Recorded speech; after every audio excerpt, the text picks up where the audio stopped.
Welcome to a bonus episode of This May Be a Bad Idea. This podcast, it's a conversation on bravery. It tells the story of everyday people who faced what felt like the impossible and still bravely leapt into the unknown. I'm your host, Nicole Butts. Several weeks ago now, I had the good fortune to meet Shelly, who is the owner of Sulad Cocktail Bar, located on 8th Street Northeast, and it's delicious. Everyone should go check it out. Great food and cocktails. But when she found out that I had a podcast, and even though I had just launched less than a week before that, she invited me to be a part of the Made by Her event that they were doing. There, I was able to interview and meet 6 of the women makers and entrepreneurs that are betting on themselves and their passion for creation. So to close out Women's History Month, I will be releasing each interview as its own bonus episode. 6 more days, 6 interviews. I still cannot believe my incredible fortune of having the opportunity to meet all of these incredible women and give them a platform to tell their stories. I really hope you enjoy listening to these conversations as much as I enjoyed having them. Let's go. And welcome back to another episode of This May Be a Bad Idea, Conversations on Bravery. I am your host, Nicole Butts, and I am so thrilled to be doing my first on-site podcast. I'm here at the Made by Her event, and I'm just here really helping to celebrate all these very brave women makers who are putting themselves out in the world and showing people their products. I'm very excited to have my very brave first guest, Pinwheel Clay, which is a clay-based jewelry business. Yes, exactly.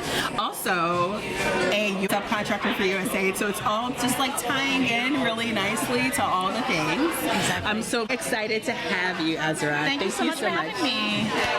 It's my first podcast, so it's very exciting. Really excited to start this episode today.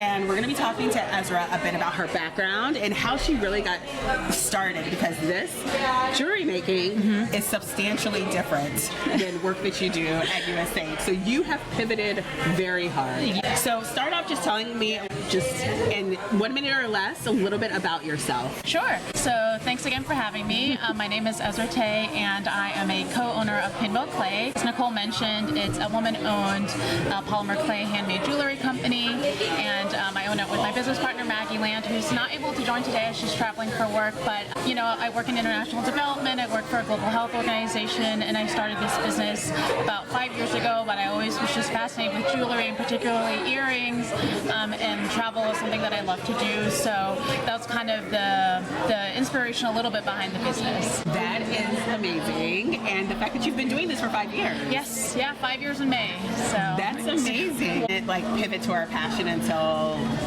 our worlds kind of collapsed or changed a lot. Yeah. But I think a lot of having it be much more of a choice and not having something collapse around you or something end to start a new beginning, I think is super brave. Yeah, absolutely. That is amazing. Your passion and yes.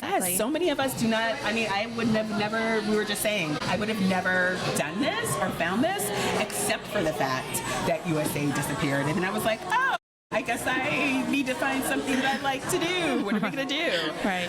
So that's really inspirational. So you have been an entrepreneur for 5 years. Right.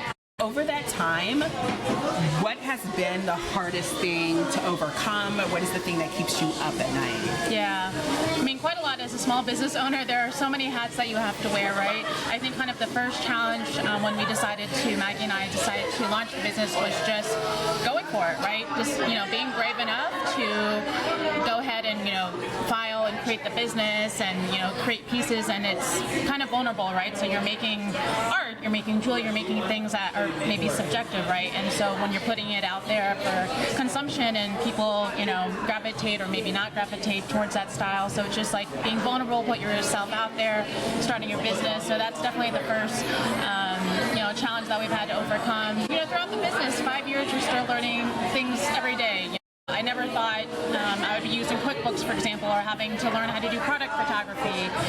So yeah, again, understanding how business works, trying to refine our marketing strategy, for example. So it's an ongoing kind of learning and adapting and just, you know, trying to stay with the trends and keep the business alive in a time where sometimes people aren't able to support, given the current economy and just the state of the world, in general. But yeah, we've just tried to persevere and try to learn and adapt. Well, that's wonderful, and it is the way that the world is today is so substantially different than where we expect it to be. Yeah. A year and a half ago. Let's just say a year and a half ago. Absolutely. And so, again, the thing that's really hard is pushing through and continuing to be like, no, this is where my passion lies. This is what I want to do.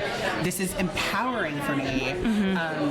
That in and of itself has power, and it is just a really positive and brave thing. Yeah. Because unfortunately, a lot of entrepreneurs have had to close shop. Yeah. They've had to pivot themselves. So I just thank you. Yeah, thanks. Thank you for being vulnerable and for sharing all of that. So throughout the past 5 years, did you ever think at any point that this may be a bad or terrible idea? Yeah, sure. Maybe not a terrible idea, but sometimes you second guess yourself. There's people talk about imposter syndrome a lot. Am I good enough? Do people like our style? Should we change up kind of our aesthetic? I mean, you're just constantly kind of second guessing yourself and doubting yourself. So you kind of wonder, was this the right decision? Like, should we have done this? Like, is the market saturated with polymer clay jewelry businesses and so on? So yeah, it's a constant question that we ask ourselves, but I think at the end of the day we just both really enjoy the creative side and these types of events where we network and we have so many of these people in the room just doing these pop-ups and establishing that community. So for us it's worth it. Community connection, that is one of the things that we try so hard to maintain, and I think we're just trying to get back to that connection and building of communities and just working hard to maximize our potential. Yeah, absolutely. And maximize our joy. Yes. Maximize our joy. We've become a joyless place, so we need to reclaim it. We are reclaiming our joy. So, my last question for you today, Ezra, is, as you are processing this, where do you want to go? What's the next step?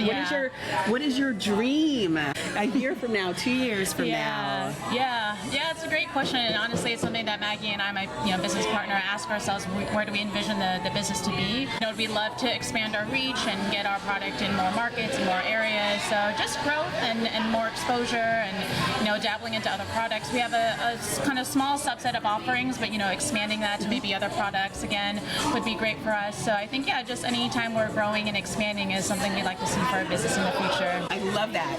Expansion, growth, abundance. What you wish for yourself is abundant. Thank you for spending this time with me, Ezra. This has been absolutely delightful. But Pinwheel Clay, everyone, check them out. They are on the Instagrams. Yes. I just made something up. Please follow them on Instagram. Find out where they're going to be next.